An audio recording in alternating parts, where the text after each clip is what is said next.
العشية كانت ثقيلة والشمس حارة والجو مخنوق بحال شي حلم. سمية كانت في المكتبة ديال الحي الجامعي كتصايب عرض مهم خاص بالبحث ديال نهاية الماستر. حتى جات هبة هي صاحبتها وشوشت في ودنها سمية.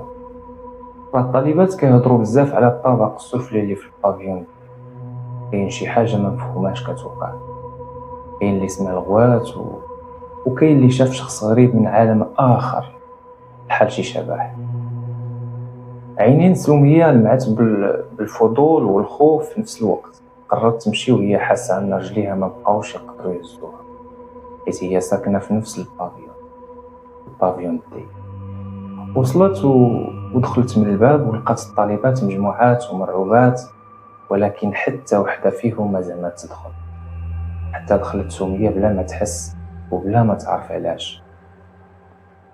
الكولوار كان بارد في ديك اللحظة على غير العادة، والشمس داخلة من الشراجم كترسم خطوط صفرة على الأرضية، ولكن الضوء كيبان ثقيل بحال كيضغط على كتافها. من بعيد سمعت شي همس وأصوات بحال إلا جاية من تحت الأرض، ووقفت مرعوبة حتى شافت شخص غريب واقف في الظل.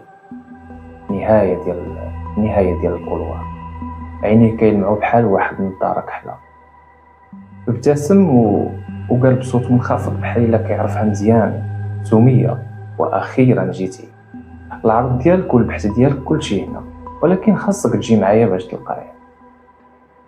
من طبيعة الحال الفضول جرها وتبعته لواحد الكولوار ما عمرها شافته في البافيون دي، بحال إلا تحل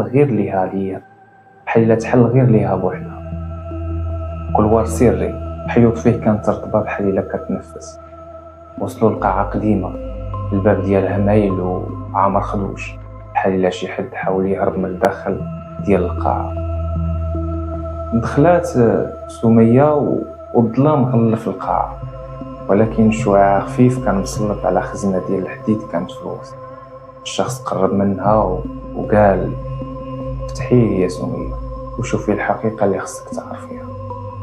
يدها كانت كترجف فتحت الخزنة، وفي الداخل ديالها ما كانش ملف، كانت صورة قديمة باهتة فيها مجموعة من الطلبة والطالبات واقفين في حديقة كلية العلوم.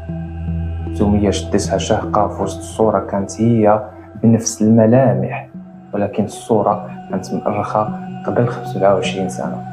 صوت مبحوح سولته كيفاش هادشي اش واقع. ابتسم ابتسامة واسعة حتى بانو سنيه بحال شفرات ديال الزيزوار، والدم كيسيل منهم. وقال: انتي ما عمرك ما كنتي جديدة هنا، انتي غير رجعتي تمثلي نفس الدور.